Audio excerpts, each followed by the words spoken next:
So today we are going to do aloo paranthas. Let's just quickly see what we have. We have boiled potatoes, which I already mashed here. We have thawed peas.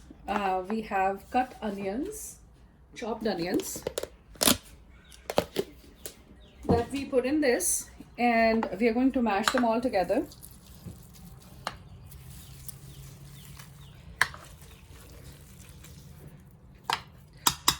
Okay, so they're mashed. I'm gonna throw this out here. So now we're going to add the spices. You can add what you like. I'm going to add zira. I'm going to add chili powder, half 1/4 teaspoon.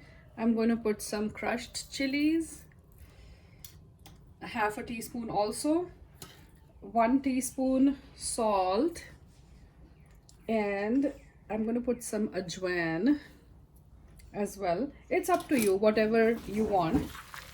So I'm going to mash them with hands. It just goes faster. I mean, I could have mashed it with that, but it just keeps on spilling out and there's more waste of masala. So what else we're going to add? Let's see what we've got in our masala caddy.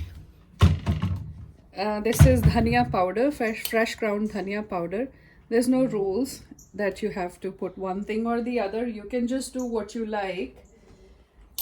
Even salt and green chili is good. Salt and red chili is good. So this is ready. The masala is ready. The dough is ready. We need desi ghee. If you want, we can use the refined oil also. So all this stuff is ready and we're going to make a parantha now. I'm going to add one more spice that is very good in Indian cooking. It is kasuri methi.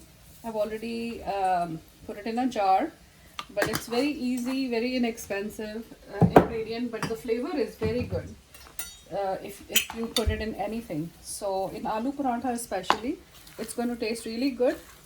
I have heated the tawa and I'm going to make 2 paranthas, one with single peda with a single dough circle and one with 2 dough circles.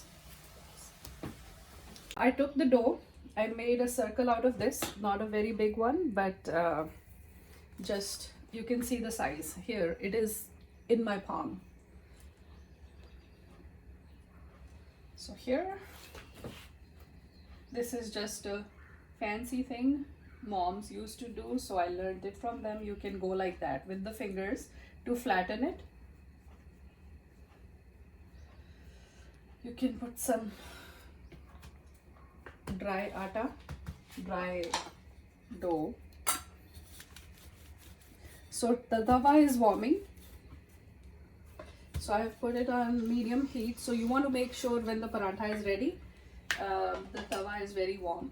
So just so the aloo parantha has a lot of filling, you want to put a good quantity, a good amount of potatoes in there. But you have to be sure that you can roll it out as well, because you can tear the dough out. So here I'm just bringing all the ends together and folding them on the inside. So here, so whatever dry powder of wheat flour is there, this is wheat flour, by the way. Everything is wheat flour, no white flour, no all-purpose flour, just Lakshmi wheat flour or swad or whatever. So I can roll it out like that. You don't have to do it. You can just flatten it like that. And now when you do it, now when you roll it out, be very careful, because you'll get some tears. It's not going to be perfect, because this is a paratha with a lot of filling.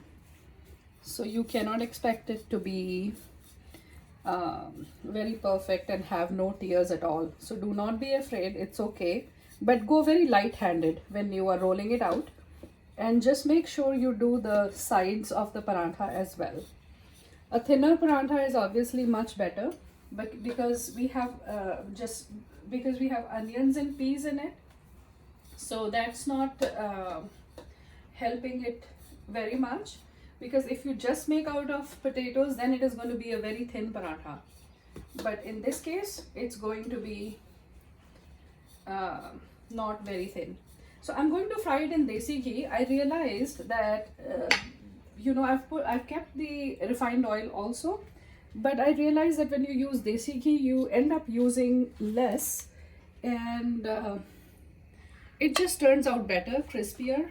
I feel desi ghee is healthier, and I've read in many places that desi ghee obviously is healthier. So I will show you. So this doesn't look perfect from the other side, but don't worry. The important part is that the potatoes have to go all the way to the side. So before you put the paratha, you want to make sure either you put refined oil. I put the ghee on it. So you will see I put very little ghee. I mean, ghee is not unhealthy. Ghee doesn't give you heart attacks or anything. So just this much.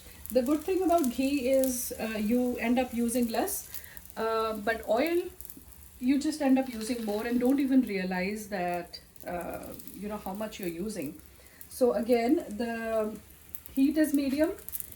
When you put the paratha on, it is all right to put it on the high and then turn it to medium.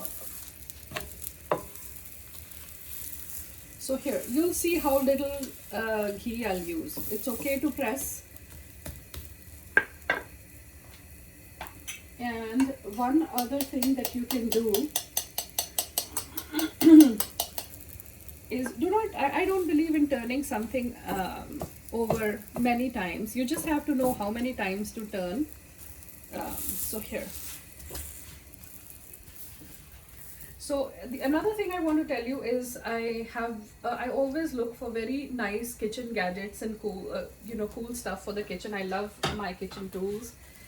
This tawa, after a lot of research and after having gone through so many tawas, I finally found what I like. And interestingly enough, this is an Indian tawa, and this is a Futura tawa. Futura is a brand, and I think you can get on Amazon also. It is pretty thick. It is expensive, but it is a good flat tawa. I can make great dosas on it. I can make great rotis, parathas. Everything turns out very good, and it cleans very fast.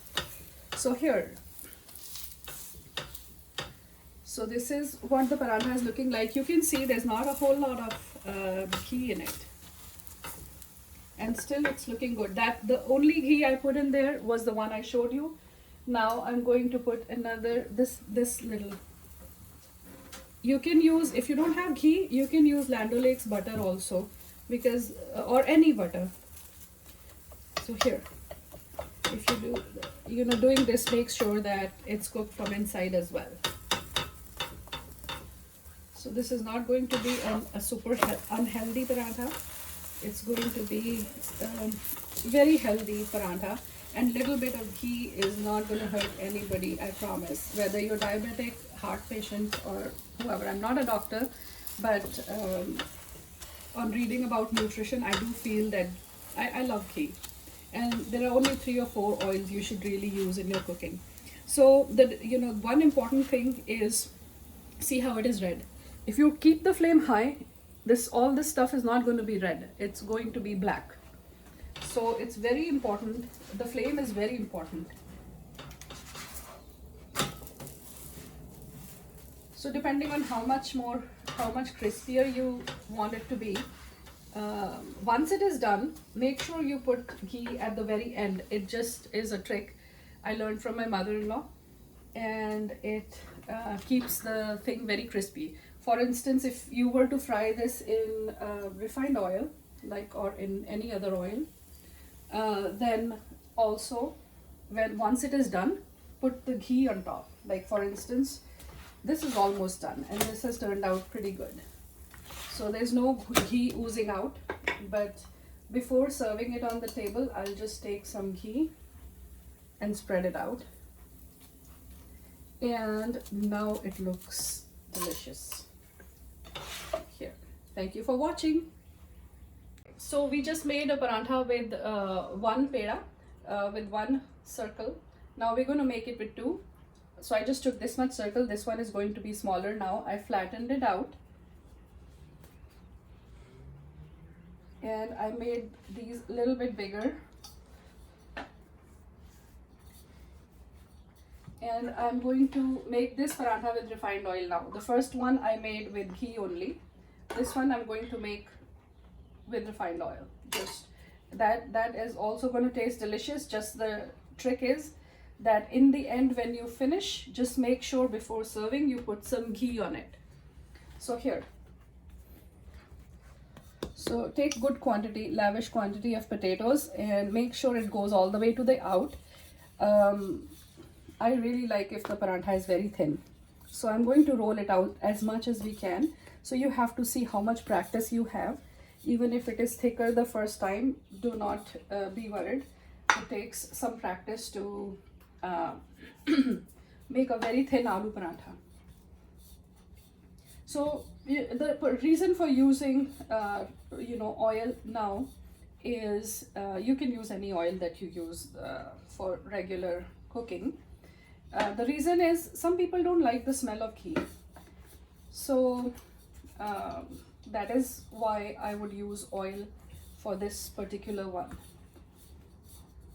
Okay, so I rolled it out and this is a pretty thin paratha. So now same thing, I'm going to put the oil on the tawa and turn it up. So here, look at this. This is a thin paratha now, but made out of 2 pedas instead of 1. And now when you're putting the paratha on this tawa, so just make sure when you're putting it on the gas flame has to be high, so it cooks faster. And then you have to turn it down. So that's the trick.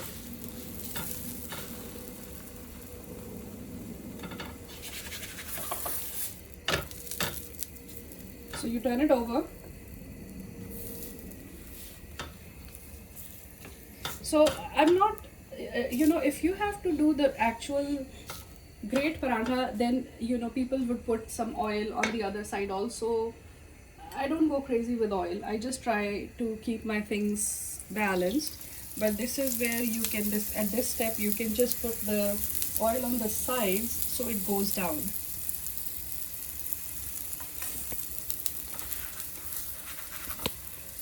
Here.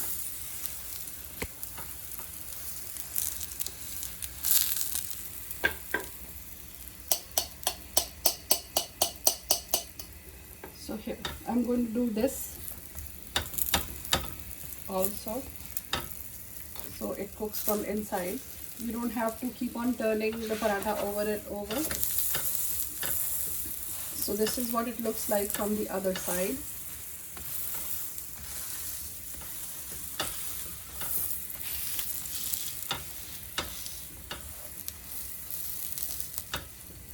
The paratha could still be thinner than even this one. So this is also thicker. I've learned a very, very thin paratha. But do your best, whatever you can do. Everything comes with practice.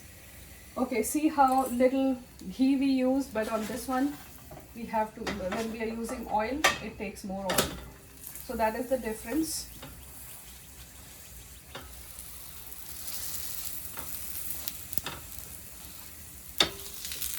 But everybody has a different choice, so you have to make sure.